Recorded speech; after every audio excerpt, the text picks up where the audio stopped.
Hey, special family, welcome back to another Am I the A Reddit edition. Today's title is Am I the A for letting my son avoid a special needs child? Myself, 43 male, and my wife, 41 female, have lived on our street for years with our two boys, James, 12, and Sam, 6. Every Saturday morning, Sam and I have a ritual. He calls them our dude walks. We look for spiders, dig in the mud, and stop at our neighborhood park to play. It's sort of a standing meetup for a bunch of parents in the area. Recently, a new family moved in the next block over. The mother mentioned that she had two boys, Kyle 13 and Aiden 7. I told her about the Saturday morning park group in case she wanted to meet some neighbors. When she showed up with Aiden, it was clear he was special needs. Mom was friendly. She sat with all the parents while the kids played. Aiden is an enthusiastic player. Loud noises, banging on things, getting up in other kids' faces. The mom was good about correcting him, and he wasn't aggressive, just excited. The other kids are weary when he flails, but they include him in play still. One Saturday, he was having an especially tough day. I called Sam over for a snack. He said, I don't want to play with Aiden. Can we go home? So we left. The next day, Aiden's mom came to my door. She told me that I should have talked to him about differently abled people instead of just abandoning her son. We agreed to talk to Sam. The next weekend, Sam said hi to Aiden, then played together a bit. When Aiden got loud again, Sam retreated to the highest platform where Aiden was scared to go. When Aiden asked him to be his partner for a game, Sam said, No, thank you. I felt that was fine. My wife still felt bad, so she invited them over. Aiden had one meltdown, but other than that, it went fine. Afterwards, Sam asked, please could Aiden not come over again? I asked James what he thought of Kyle. He said that the kid was obnoxious and didn't smell great. The next weekend, Aiden destroyed my son's favorite toy. He snapped the arm and legs off. Sam yelled, You are a very mean little boy. I did not make him apologize. We just left. Now, instead of going out in the morning, we go on Saturday afternoons after Aiden has left the park. After a few weeks, some others start joining us. We didn't discuss why, but I suspect that they didn't all shift their weekend routine around solely because they miss my sparkling personality. Aiden's mom eventually got wind of it. I don't know how.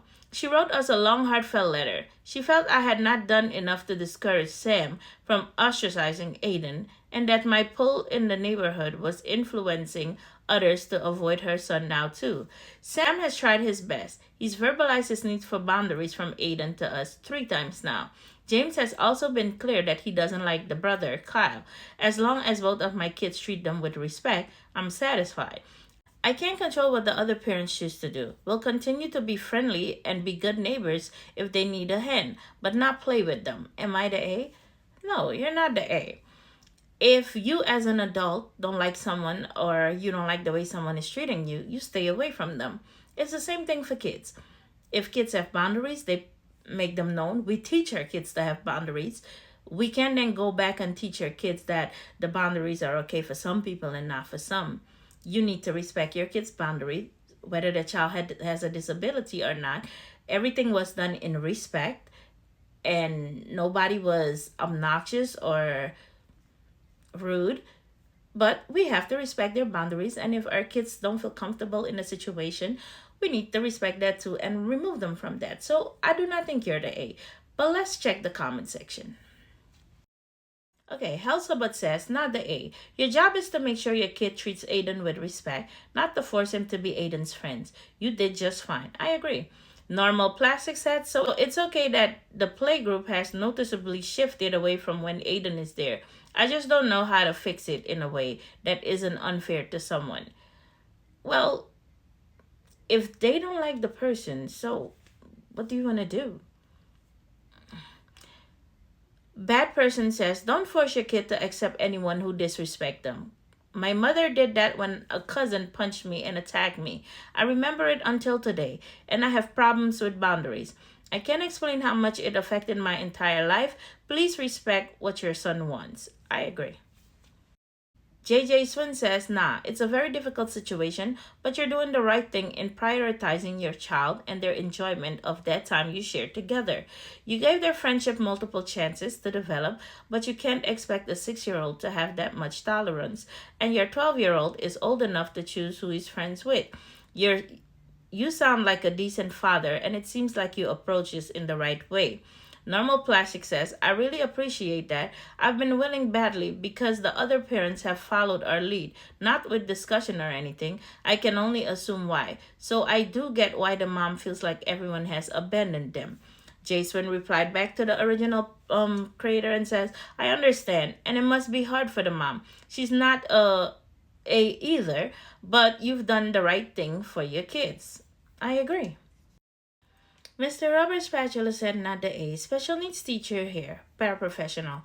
There's a little boy in the child care center I look after. I'll call him Will. Will doesn't understand social norms. He often steps too far. He gets clingy with his best friend who at times doesn't want to be clung to. He takes toys that other kids are playing with. The other day, one of the golden children of the center, called him Ben, was discussing who he would be inviting to his party. And sitting across from Will, he said, I won't invite Will though. Matter of factly, I watched how Will took that quietly but painfully. I talked to Ben privately and asked him about the reason he had said that right in front of Will. And he shrugged his shoulders. I asked him if he might have done it to reassure the other kids at the table that Will wouldn't be there to spoil the fun of the day. And his reaction suggested I was dead on. Instead of shaming him, I said, I get it. It's hard when your friends don't like other friends, but we should try a different way because Will carries around those little hurts, even though Will can spoil the fun sometimes. We care about him, don't we?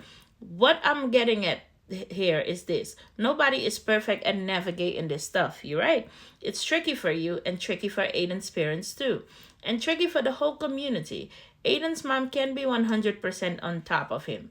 He has to learn from the mistakes. All you can do is ask Sam to be kind to Aiden's mistakes, to forgive him, but that he doesn't have to be close to him if he just doesn't like Aiden. I love your response, Mr. Rubber Spatula. Amazing response. DMMC Don says, nah, it sounds like your son did anything disrespectful. I think it's good to teach your son that they are not obligated to be around people who cross their boundaries. I'm glad that you listen to them and honor their wishes. I can understand from the perspective of the mom with a disabled son that they are new to the neighborhood and she wants her kid to make friends and feel included.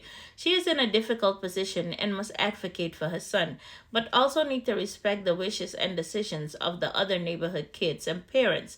Normal Plastic said, that's where I'm stuck. We are a tight community who often watch each other's kids, have barbecues, etc. If a whole block was participating in something that I couldn't join, I'd feel like ish too, even if it wasn't intentional.